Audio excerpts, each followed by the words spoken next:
Halo semuanya, kembali lagi di live podcast bersama kelompok 5. Kali ini kami akan membahas tentang what can we do to make PU better and stronger dengan judul episode Membangun Fondasi Baru, Visi untuk Kementerian PU yang Lebih Tangguh. Kali ini saya Fanya akan membantu sebuah diskusi yang sangat krusial bagi kita semua. Sebelum masuk ke topik nih, aku mau nanya dulu deh. Kalian pernah nggak sih merasa kesal sama jalan yang berlubang dan jalan yang berlubangnya tuh itu aja? Terus kalian pernah nggak sih bertanya-tanya kenapa sih pembangunan jembatan di ujung kota itu biayanya mahal sekali? Nah, di balik itu semua ada Kementerian Pekerjaan Umum atau PU. Untuk itu, hari ini kita tidak akan sekedar mengeluh, kita akan mencari solusi bersama-sama. Bersama saya sudah hadir 4 narasumber perempuan hebat dengan perspektif yang berbeda-beda. Selamat datang, Mbak Wilda, Mbak Ulfia, Mbak Vela, dan Mbak Wanda. Halo, apa kabar semuanya?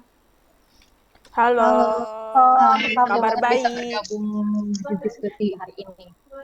Oke deh, terima kasih ya sudah menyempatkan waktunya. Semoga kita sudah ready nih dengan berbagai macam diskusi hangat kita.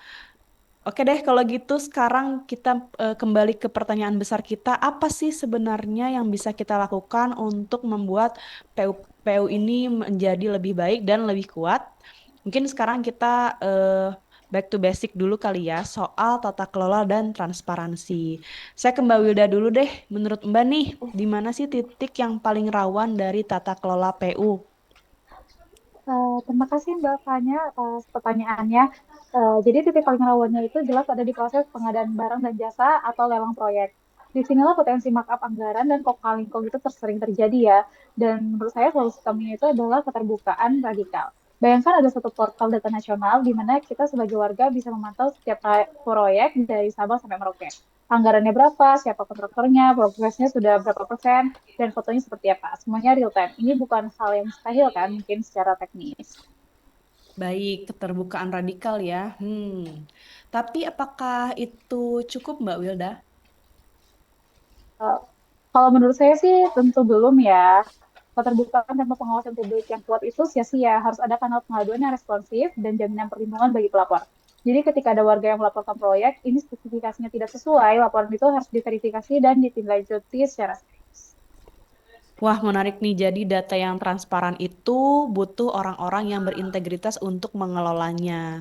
Oke, sekarang kita beralih nih ke Mbak Ulvia. Kita bicara soal sumber daya manusianya nih. Untuk para aparatur sipil negara di PU, apa sih tantangan yang terbesar di sana, Mbak? Kalau kita bicara tentang manusia, tentang ASN gitu ya, menurut aku ini bukan hanya tantangan yang dihadapi PU, tapi juga dihadapi di instansi-instansi pemerintah lainnya.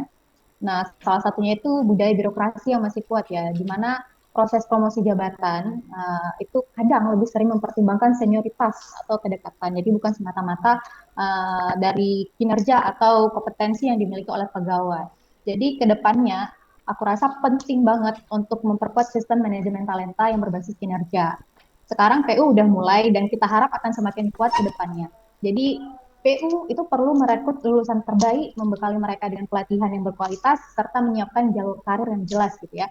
Dengan begitu, para pegawai memiliki motivasi dan harapan untuk berkembang serta memimpin di masa depan. Jadi tanpa harus mengandalkan faktor di luar kinerja. Jadi di saat ASN saling uh, berpacu dalam kinerjanya, tentu ini akan menciptakan organisasi yang lebih baik gitu, Mbak. Baik, jadi meritokrasi itu adalah kunci ya, Mbak.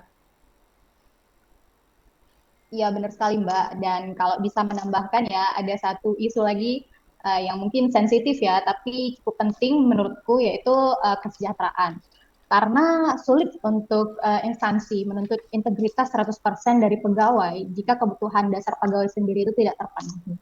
Jadi gaji, tunjangan dan lain sebagainya itu memang harus layak ya, terutama bagi para pegawai yang bekerja di lapangan atau bahkan di daerah-daerah terpencil. Jadi uh, sistem yang layak ini, penggajian tunjangan yang layak ini merupakan investasi untuk mencegah korupsi. Jadi bukan sekedar memanjakan gitu ya pandangannya, tapi soal menciptakan sistem yang kuat. Nah, gimana pegawainya mau ningkatin kinerja kalau nggak fokus untuk memikirkan tunjangan yang nggak layak atau gaji yang nggak layak. Seperti itu sih, Mbak. Wah, betul banget nih pendapat dari Kak Ulfia sangat-sangat menarik dan luar biasa ya. Dari tata kelola yang bersih oleh Mbak Wilda, lalu disusul dari SDM yang unggul oleh Mbak Ulfia. Sekarang kita terbang nih ke masa depan bersama Mbak Vela.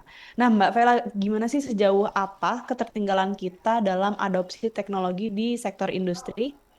Konstruksi, boleh diceritakan?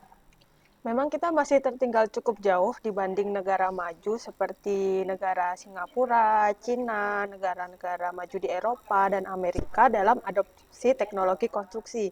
Adopsi teknologi konstruksinya seperti Building Information Modeling yang biasa kita kenal BIM gitu ya, dan atau AI. Tapi ini justru peluang bagi kita untuk langsung melompat ke teknologi terbaru, tentu dengan dukungan kebijakan pemerintah, peningkatan SDM, dan kolaborasi lintas sektor, kita bisa optimis mengejar ketertinggalan. Oke, tapi selain BIM nih Mbak, ada lagi nggak sih inovasi yang perlu didorong? Ada dong, namanya infrastruktur hijau. Kita harus berhenti berpikir bahwa membangun itu artinya menebang pohon dan menutup tanah dengan beton. Kita bisa membangun jalan dengan aspal yang bisa menyerap air, memasang panel surya di atap gedung pemerintahan, membangun bendungan yang juga berfungsi sebagai pusat ekowisata, dan ada juga teknologi namanya pemanenan air hujan yang bisa dipasang di tiap-tiap rumah. Perencanaan kita harus berbasis data mitigasi bencana dan perubahan iklim. Jangan sampai kita membangun jembatan mahal yang 5 tahun lagi hanyut karena kita salah memprediksi curah hujan. Ini soal membangun untuk 100 tahun ke depan, bukan untuk 5 tahun masa jabatan saja. Sangat-sangat menarik ya membangun untuk 100 tahun ke depan bukan hanya 5 tahun masa jabatan. Nah, dicatat ya teman-teman semua. Setelah semua proyek canggih dan transparan ini pada akhirnya kembali untuk masyarakat ya. Oke deh, sekarang saya ke Mbak Wanda. Mbak Wanda, seringkali nih warga hanya menjadi penonton, bukan bahkan juga menjadi korban ya dari pembangunan nih. Bagaimana sih cara partisipasi publik agar tidak hanya sekedar formalitas? Oke, Mbak Fanya, pertanyaan yang bagus ya. Jadi selama ini konsultasi publik itu seringnya hanya sosialisasi aja. Proyek udah diputusin, warga dikumpulin itu cuma buat dikasih tahu kalau bakal ada perencanaan yang akan dibuat. Partisipasi yang bermakna itu melibatkan warga sejak tahap awal yaitu perencanaan. Kita harus tanya dulu nih sama warga, jalan ini sebaiknya lewat mana? Karena sebenarnya yang paling tahu warga setempat kan. Terus apa dampak sosial jika kami bangun waduk di sini? Melibatkan antropolog, sosiolog, jangan hanya insinyurnya saja. Baik, jadi bisa disimpulkan bahwa dialog dua arah itu penting ya, Mbak.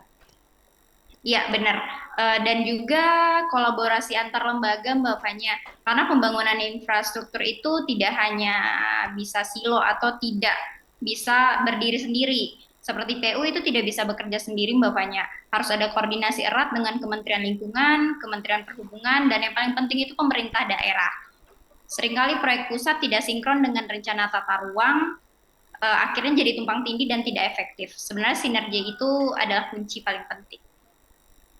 Wow, sebuah diskusi yang sangat komprehensif ya. Setelah kita dengar-dengar semua nih, sangat em, keren-keren banget diskusi kita dan pemikiran-pemikiran dari empat narasumber kita ini. Oke, karena kita sudah membahas empat pilar yang penting nih sebagai penutup, saya ingin meminta closing statement dari masing-masing narasumber. Satu hal aja yang paling fundamental yang harus kita benahi di Kementerian PU, silahkan dari Mbak Wilda. Menurut saya keterbukaan ya, buka semua data proyek biarkan publik menjadi pengawas terkuat. Oke, kalau dari Mbak Ulfia gimana? Nah, kalau menurut aku ya sama yang kayak aku bahas sebelumnya juga, menurut aku yang paling penting itu manusia. Nah, manusia ini penting banget dan akan jadi investasi, terutama bagi talenta yang berkompeten dan berintegritas. Nah, tanpa talenta yang kompeten ini, organisasi itu nggak bisa berjalan dengan baik, Mbak.